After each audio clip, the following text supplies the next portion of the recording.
Buenos días a todos. Quiero saludaros a todos, quiero deciros a todos bienvenidos. Me alegro de algunos que veo menos, otros que veo más. Me alegro mucho de veros aquí. Estamos abriendo la palabra de Dios en 1 Corintios.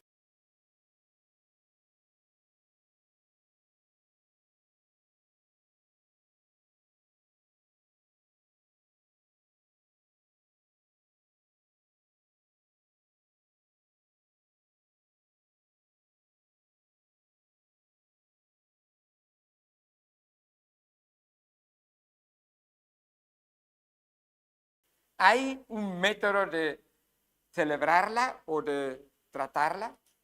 ¿Es un símbolo que nos muestra una realidad? Por eso quisiera hoy seguir hablando de la Cena del Señor, pero primero vais a ver, o quiero haceros ver, que hay peligros y consecuencias trágicas para los que desprecian, para los que no aprecian, para los que de alguna manera indiferentemente no tratan correctamente la obra del Espíritu Santo, la obra del Espíritu de Dios. Así que el Señor Jesús, de una manera, y esto es introducción, esto no es el tema de la Cena del Señor, pero es para que comprendáis un poco lo que voy a explicar de la Cena del Señor. El Señor Jesucristo hablando del Espíritu Santo y de la obra del Espíritu Santo, y que esa obra del Espíritu Santo incluye la Cena del Señor, pero lo vais a ver después. Dijo en Juan 16:8, y cuando Él venga, el Espíritu Santo, el Señor Jesucristo dice, conviene que yo me vaya porque os voy a enviar otro consolador. Y cuando Él venga, el consolador, el Espíritu Santo, Él convencerá al mundo de pecado, convencer de pecado, de justicia y de juicio.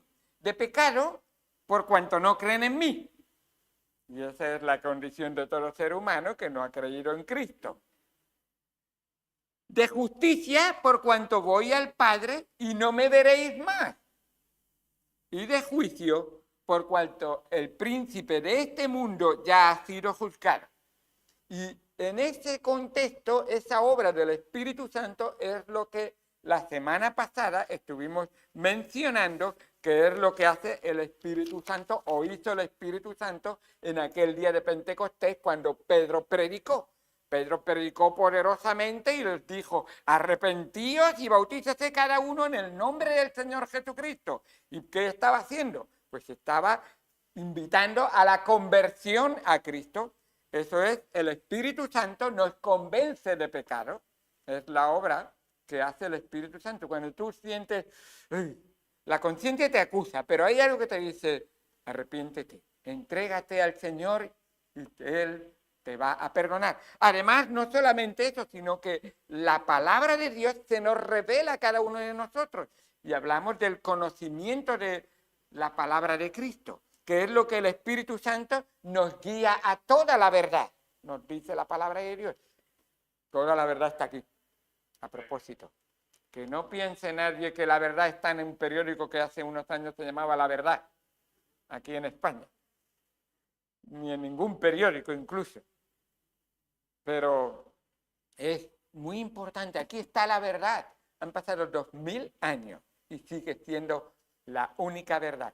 Pasarán los siglos que tengan que pasar y el que es la verdad, Jesucristo dijo, cielo y tierra pasarán, mas mi palabra no pasará, permanecerá. Esa es la verdad. Pero además también estuvimos hablando de que esa comunión unos con otros y con los hermanos y con Cristo era importante. Y es lo que el Espíritu Santo hace. Cuando el Espíritu Santo gime en nuestras oraciones y Él quiere que haya esa comunión con el Padre, esa comunión con los hermanos. Es obra del Espíritu Santo. Y de la misma manera, cuando celebramos la Cena del Señor, ese compartir, si no lo hacemos dignamente, y de eso voy a hablar, si no lo hacemos dignamente, el Espíritu Santo se apaga, se entristece, y realmente ese Espíritu Santo nos redarguye a cada uno de nosotros. para que corrijamos esa actitud. De hecho, cuando el Espíritu Santo te hable, y por supuesto es muy importante entender esto, el Espíritu Santo solo lo poseen y lo han recibido gratis aquellos que han creído y confiado en el Señor Jesucristo. Los que no habéis entregado vuestro corazón en las manos del Señor Jesucristo y os habéis arrepentido, todavía el Espíritu Santo quizás os llama la atención, pero no mora en nosotros. Así que es importante. El Señor Jesucristo habló de la importancia de no ofender al Espíritu Santo. Dijo en Marcos 3:28, de cierto os digo que todos los pecados serán perdonados a los hijos de los hombres y las blasfemias cualesquiera que sean. Pero cualquiera que blasfeme contra el Espíritu Santo no tiene jamás perdón, sino que es reo de juicio eterno. Porque ellos, estas personas que estaban alrededor del Señor Jesucristo, le decían a Cristo, tienes un espíritu inmundo, y era el Espíritu Santo obrando en él. Eso es blasfemia. Decir que cuando el Espíritu Santo te habla y te dice arrepiéntete, es decir, esto es obra del diablo, yo no quiero entregarme a Cristo. Blasfemia, por supuesto. Qué importante es. ¿Qué es entonces la blasfemia contra el Espíritu Santo? Es rechazar el convencimiento de pecado, despreciar que Dios es justo y minimizar realmente o ignorar el justo juicio de Dios que yo merezco juntamente con el diablo. O sea, parece sorprendente, pero aquel que no quiere entregar su corazón al Señor va juntamente con el diablo al mismo lugar. Al mismo lugar. Algunos moralistas en el tiempo de Jesucristo y incluso hoy en día llegan a decir que esta obra de convencerte de pecado es obra del diablo y no es obra del Espíritu Santo. Así que las consecuencias son iguales que pisotear la sangre de Cristo. Así nos dice Hebreos. Nos dice la palabra de Dios en Hebreos 10:26, porque si pecáremos voluntariamente, yo sé que está mal y voy a pecar. Si pecáremos voluntariamente después de haber recibido el conocimiento de la verdad, ya no queda más sacrificio por los pecados, sino una horrenda expectación de juicio, de hervor de fuego que ha de devorar a los adversarios. El que viola la ley de Moisés por el testimonio de 2 o 3 testigos, muere irremisiblemente. ¿Cuánto mayor castigo pensáis que merecerá el que pisoteare al Hijo de Dios y tuviere por inmunda la sangre del pacto en la cual fue santificado e hiciere afrenta al Espíritu de gracia? Pues conocemos al que dijo, mía es la venganza, yo daré el pago, dice el Señor, y otra vez el Señor juzgará a su pueblo. ¿Son palabras fuertes? ¿Son palabras duras? ¿Son palabras directas? Pero es que Dios no juega con el pecado.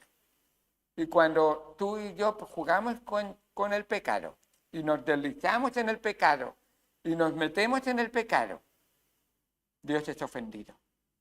Y Dios nos llama la atención. Y el que rechaza el amor, la misericordia y el anticipado, pero que no está, perdón de Dios que te quiere ofrecer, cuando lo rechaza está diciendo al Espíritu de Dios, quita.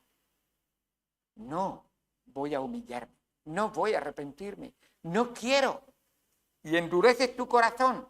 Y termina este texto que hemos leído en Hebreos, horrenda cosa es caer en manos del Dios vivo. Uy, estas palabras son muy fuertes, llaman mucho la atención.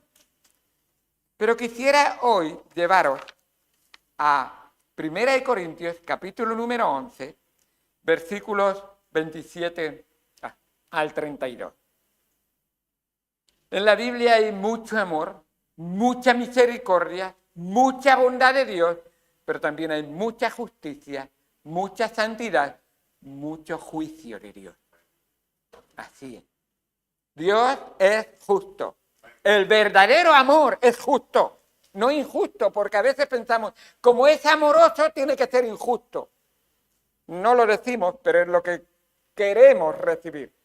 Ay, como Dios es amor, entonces me va a dejar que siga haciendo lo que le desagrada a Dios. No, nunca en la vida. Dios perdonó a la mujer adúltera pillada en adulterio. La perdonó, pero le dijo, vete y no peques más. Estás perdonada, abandona este pecado. Abandona la vida de pecado, por supuesto. Y cuando Cristo mora en tu corazón, entonces ese amor que sobrepasa todo entendimiento solamente puede manifestarse correspondiéndole con amor al Señor Jesucristo. Así es. Dice en 1 Corintios, capítulo número 11, versículo 27. De manera que cualquiera que comiere este pan o bebiere esta copa del Señor indignamente será culpado del cuerpo y de la sangre del Señor. Culpado del cuerpo y de la sangre del Señor. ¿Lo traducimos? Eres culpable de asesinato. Por tanto, pruébese cada uno a sí mismo y coma así del pan y beba de la copa. Porque el que come y bebe indignamente, sin discernir el cuerpo del Señor, juicio come y bebe para sí. Por lo cual, y ahora estas son las consecuencias de decir, yo paso, esto es religión. Y Dios dice, mira, sí, de la religión sí, de la iglesia sí, pero no pases de Dios. No pases de la obra de Jesucristo. No pases de lo que Dios, el Espíritu Santo está haciendo en tu vida o quiere hacer en tu vida. Por lo cual hay muchos enfermos, consecuencias, y debilitados entre vosotros, y muchos duermen. Si pues nos examinásemos a nosotros mismos, no seríamos juzgados, mas siendo juzgados, somos castigados por el Señor para que no seamos condenados con el mundo. Así que, hermanos míos, cuando os reunís a comer, esperaos unos a otros. Si alguno tuviere hambre, coma en su casa, para que no os reunáis para juicio. Las demás cosas las pondré en orden cuando yo fuere. Vamos a orar. Amado Señor Dios Santo, gracias por tu palabra. Enséñanos y muéstranos realmente qué significa tomar indignamente la cena del Señor. Gracias y queremos, Señor, que tu Santo Espíritu nos hable. Señor, empieza por tu siervo. Necesito cada vez más y más que tu Santo Espíritu controle mente, cuerpo y alma, Señor. Gracias por todo lo que haces por nosotros en el nombre de Cristo Jesús. Amén. La cena del Señor es uno de los momentos más solemnes en la vida del cristiano. Una de las frases más impactantes y hasta aterradoras del Nuevo Testamento aparece en este contexto de la cena del Señor. El apóstol Pablo advierte en contra de tomar indignamente de ella. ¿Qué significa entonces tomarla indignamente? Si lo haces, eres culpado del cuerpo, eres culpada del cuerpo y de la sangre de Cristo. Serás juzgado por Dios e incluso pudieras enfermar o morir. Así nos dice la palabra de Dios. Esta severa advertencia nos lleva a esa pregunta. ¿Qué significa tomar indignamente la Santa Cena, la Cena del Señor? ¿Cómo puedo tomar entonces dignamente la Cena del Señor y evitar ser juzgado o incluso morir? Nos dice la palabra de Dios, porque recordad que cuando dice, por lo cual hay muchos enfermos y debilitados y muchos duermen. Así entendemos perfectamente que está hablando de cristiano.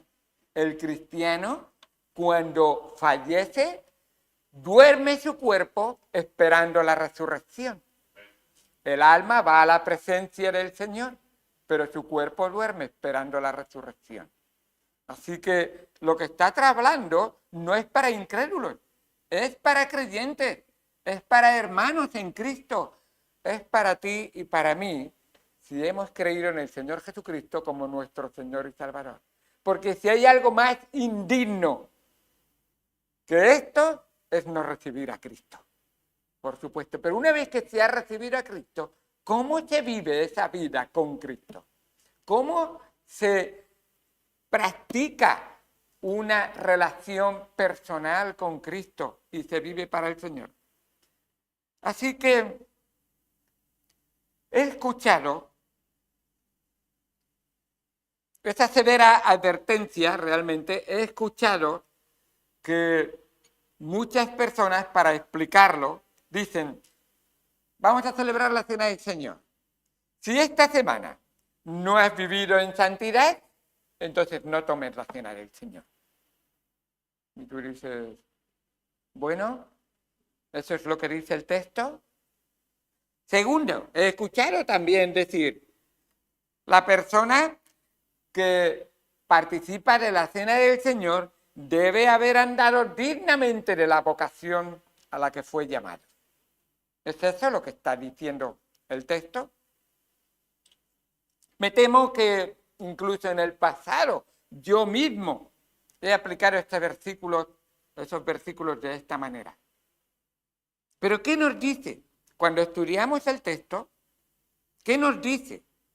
Aunque suena lógico a primera vista, una reflexión más profunda del texto nos indica que eso no es lo que refleja la enseñanza bíblica. Y recordad, lo que queremos es lo que la Biblia dice, no lo que los hombres dicen, no lo que las religiones interpretan, sino lo que Dios nos ha dejado escrito.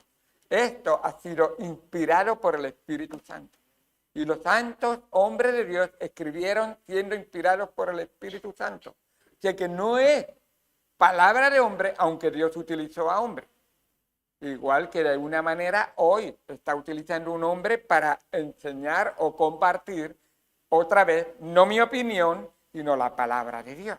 Y eso es importante. Así que quisiera primero llevaros rápidamente con un trasfondo al Antiguo Testamento. Para poder responder a esta pregunta, tenemos que remontarnos al significado de los sacrificios en el Antiguo Testamento. Yo no sabía, bueno, recordad que lo que hizo Cristo en la cruz del Calvario fue un sacrificio.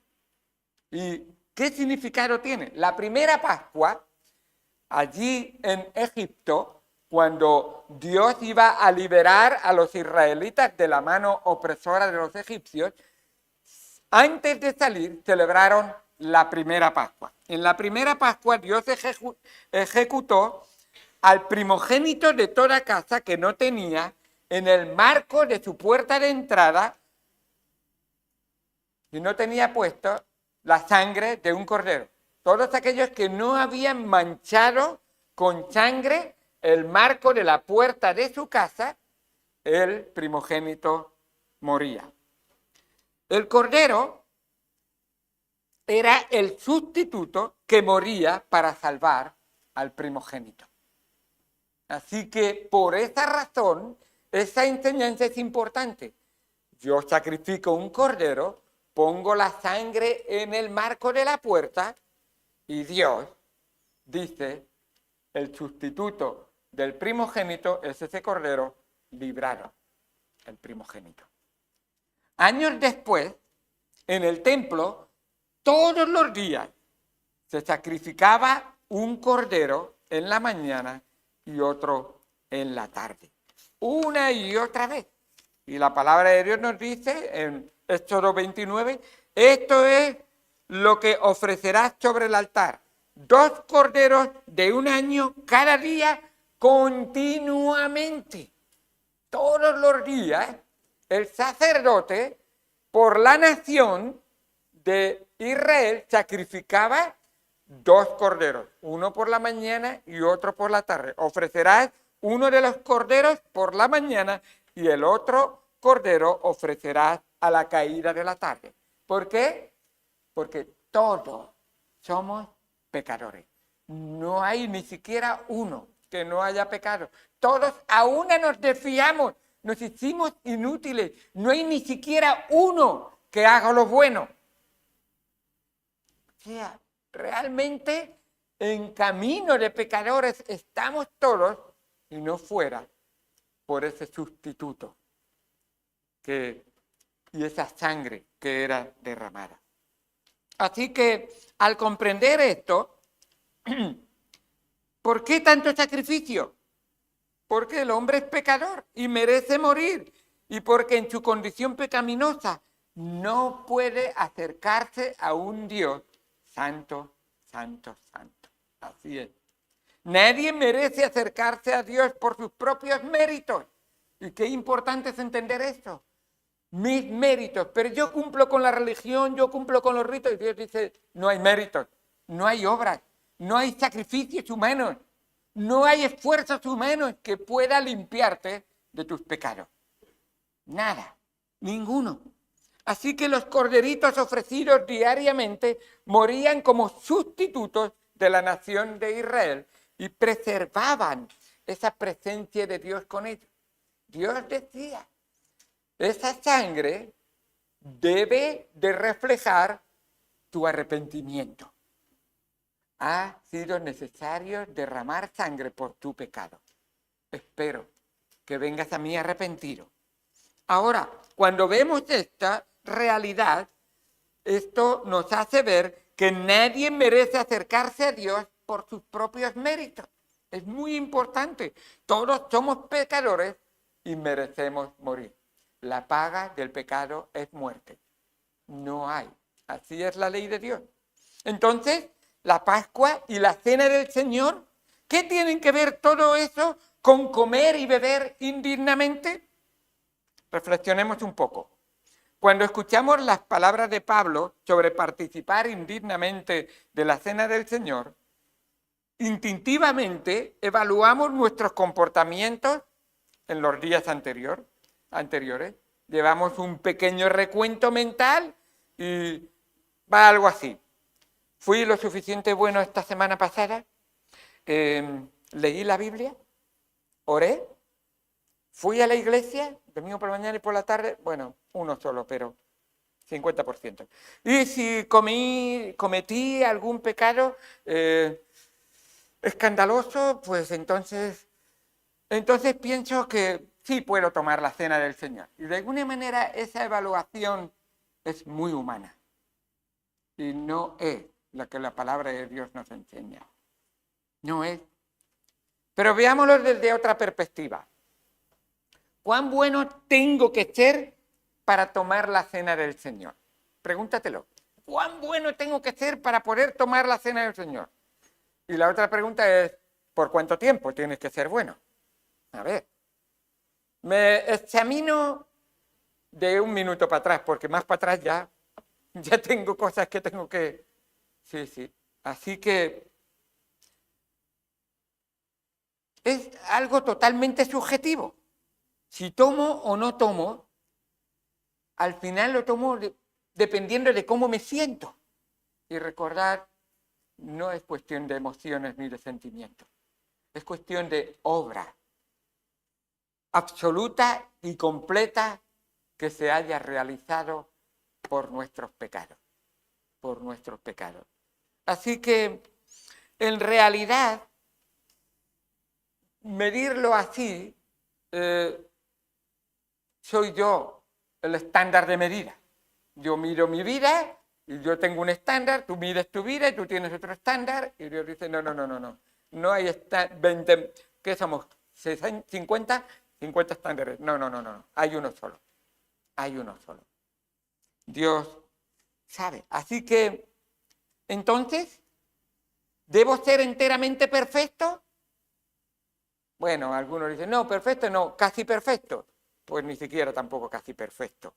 No, pensar así contradice la enseñanza de la Pascua, de los sacrificios diarios en el templo, contradice la enseñanza de la cruz de Cristo, contradice la enseñanza de la Santa Cena del Señor. Así es.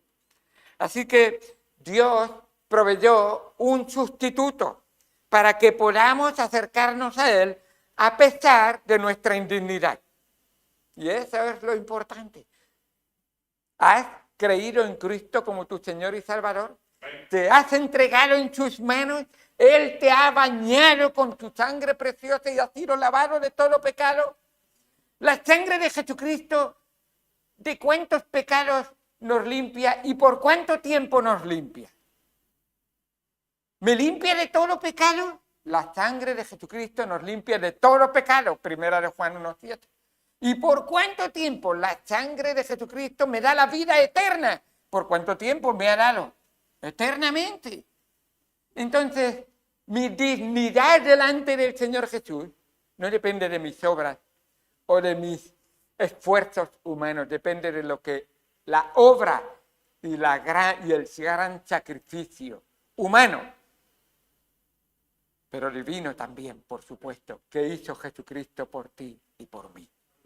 Así que qué bueno es entender que aquí está la clave. Nadie puede acercarse a Dios por mérito propio. Nadie es digno, nadie es perfecto. Todos tenemos que reconocer nuestro pecado e indignidad. Y el cristiano más maduro, el que tuvo una semana espléndida de vida espiritual, no fue perfecto. Y no puede acercarse a Dios por sus méritos. Pero esto es lo único, esto no es lo único que nos enseña la Pascua y los sacrificios. También nos enseña que Dios proveyó un sustituto para que podamos acercarnos a Él a pesar de nuestra indignidad. Y esa es nuestra gloriosa esperanza.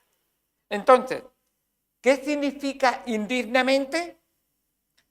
No significa haber sido bastante bueno los días anteriores a la celebración de la cena. Entonces, ¿qué? Creo que hay dos maneras que pudiéramos tomarlas indignamente. Dos maneras en que pudiéramos tomar la cena del Señor indignamente. Sí, claro, sí, depende solo de Él. Pero entonces, ¿por qué me lo advierte? ¿Por qué me llama la atención? Hay dos maneras en que pudiéramos tomarlo indignamente. La primera es obvia. Participar de ella, de la cena del Señor, con indiferencia. Bueno, a ver si termina pronto, que encima hoy el pastor ha predicado largo y todavía tengo la cena del Señor. Vamos a terminar pronto. Venga, coge uno, coge otro y ya está. Ya he cumplido el tiempo. Esto ocurre cuando una persona ha pecado, no le importa y manifiesta negligencia y pasividad hacia su pecado. Y esta es la clave. No es cuestión de tiempo, si es tarde o temprano. Es cuestión de cómo está tu corazón. ¿Has pecado? Entonces, ¿te estás examinando o estás diciendo, yo no quiero mirar? Yo miro para adelante, no miro para atrás. ¿Y lo que has dejado arrastrando detrás? Entonces dices, no has confesado tu pecado, no se ha lamentado de su pecado, no tiene intención de dejar su pecado, y aún así extiende la mano y toma la cena del Señor. ¿Cómo? ¿Estás viviendo una vida de pecado y extiendes la mano y tomas la cena del Señor?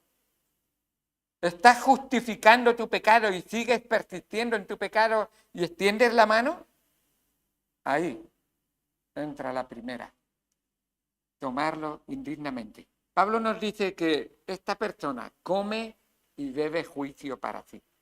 Esta persona será disciplinada y castigada por el Señor. Aquí no habla de la disciplina de la iglesia, aunque la iglesia, si conoce, debe de, con amor, ayudar a corregir, por supuesto. Así que, esta es la primera. Pero ¿y la segunda? Es participar. La primera es con indiferencia hacia tu pecado y que no le prestas atención o al contrario, lo justificas y lo tapas. Recordad muy bien que el que encubre su pecado no prosperará, mas el que lo confiesa y se aparta. O sea, taparlo no. Lo abro, lo confieso, pido perdón y me aparto de él. Ese recibe la misericordia de Dios. Así es. Ahora, en segundo lugar, es participar creyendo que soy lo suficiente bueno para tomarla. Y aquí entra en juego, justamente Pablo cita un poco con la actitud de algunos de ellos, que se creían tan buenos que ellos participaban ahí. Cristo murió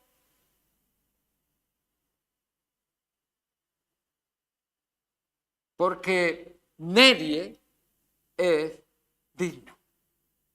¿Lo escuchas esto? Cristo murió porque nadie es digno. Cristo no murió por los dignos, a propósito. No vino a sanar a los sanos, vino a sanar a los enfermos. El problema es el que está enfermo en su corazón espiritualmente y no quiere reconocer. Y va con su cáncer muriéndose cada día y no quiere reconocer.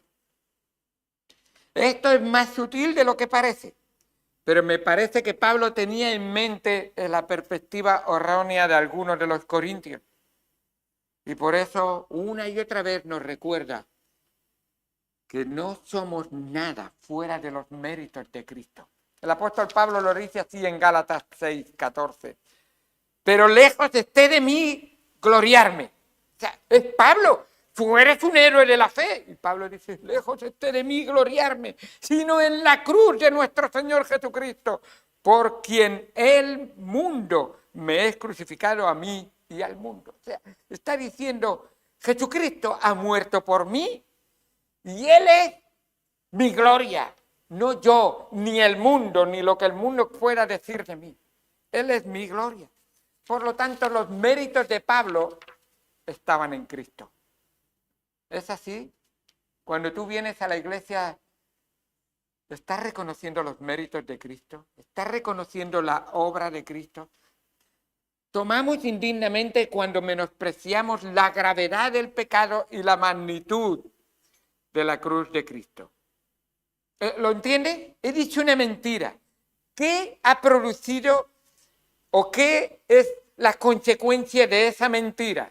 ¿Sabéis qué es la consecuencia de una mentira que digo yo? Que Cristo es clavado en la cruz, lacerado, puesto una corona de espinas y traspasado con una lanza. Y tiene que sufrir por mi culpa.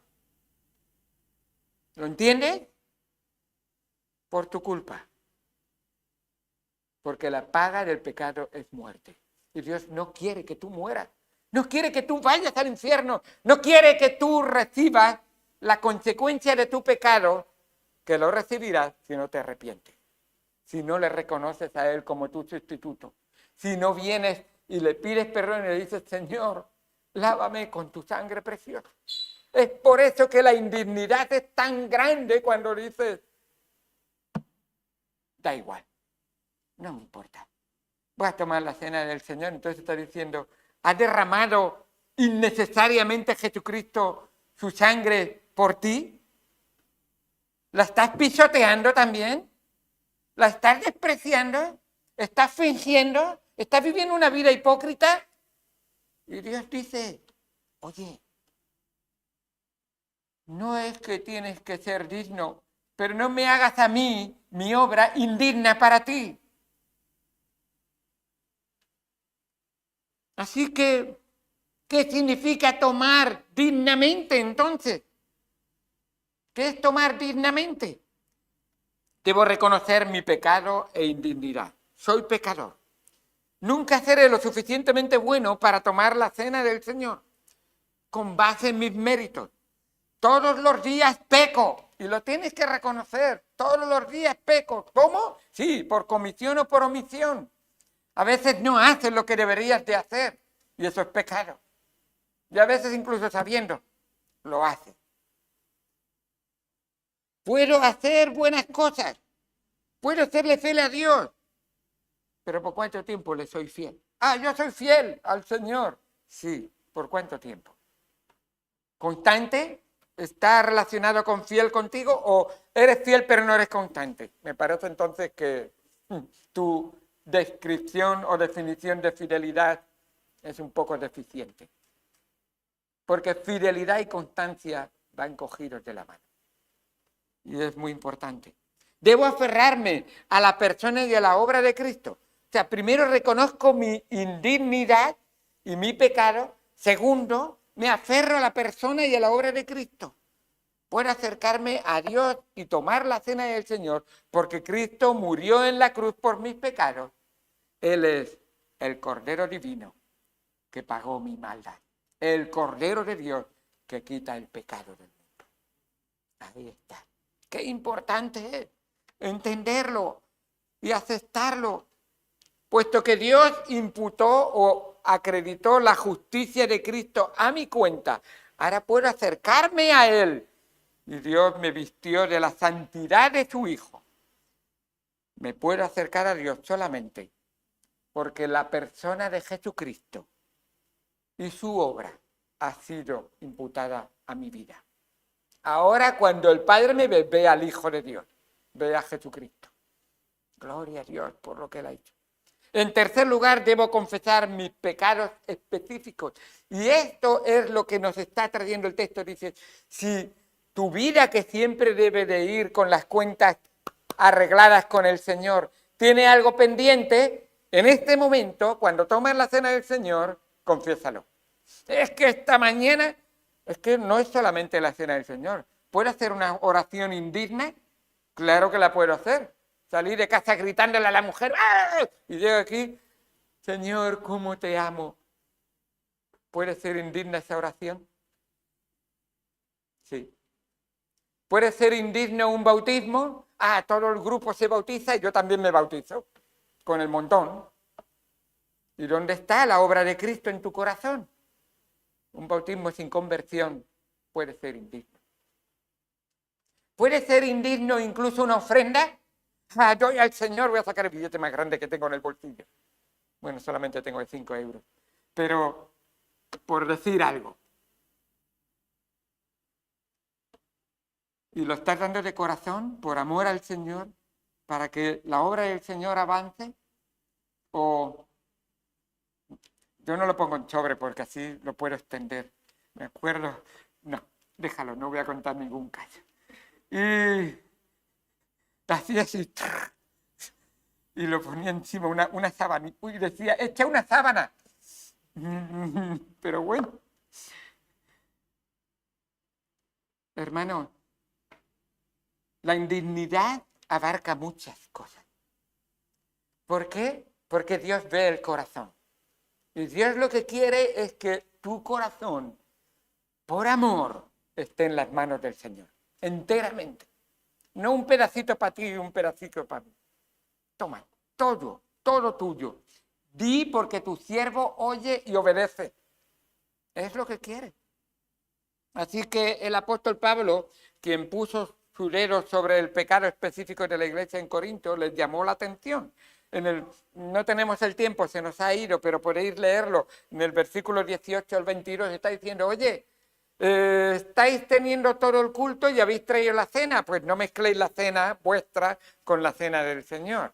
No, guardar un poco de respeto y no penséis, bueno, tú me das un vasito y no te preocupes, yo tengo la botella entera. No, por favor. Yo estaba diciendo un poco de respeto, un poco de reconocimiento de de quién se está celebrando la cena del Señor, quién la ha mandado y cómo se hace realmente y lo que significa su cuerpo y su sangre. No comida común y vulgar. Y otra vez decimos que no predicamos ni enseñamos consubstanciación ni transustanciación porque los elementos no se convierten en nada del cuerpo y la sangre de Cristo. Son elementos solamente que simbolizan y que con respeto por la obra del Señor Jesucristo celebramos. Así que la maravillosa obra de Cristo nos hace dignos de tomar la Santa Cena del Señor. Así que la siguiente ocasión en que vayas a tomar la Santa Cena del Señor, evalúa tu vida, pero no para ver si tienes méritos suficientes que te permita participar de ella, sino para reconocer tu indignidad, yo soy digno, no, todos somos indignos, reconocer tu indignidad y también, por supuesto, para confesar tus pecados. yo estoy bien. No, no, todos tenemos pecado que debemos de confesar a nuestro Señor y confiar en la obra del Cordero de Dios que quita el pecado del mundo. Qué importante es. La Santa Cena del Señor no tiene como propósito imponer culpas sobre nosotros, sino dirigir nuestra atención a la maravillosa obra de Cristo. Así que, qué maravillosa gracia y misericordia de Dios, que esa maravillosa obra nos motive a vivir santamente para el Señor. Que todo lo que se haga sea para la gloria de Dios, porque de Él y por Él y para Él son todas las cosas. A Él sea la gloria por los siglos de los siglos. Amén. Vamos al Señor en oración. Amado Señor Dios Santo, gracias por enseñarnos realmente.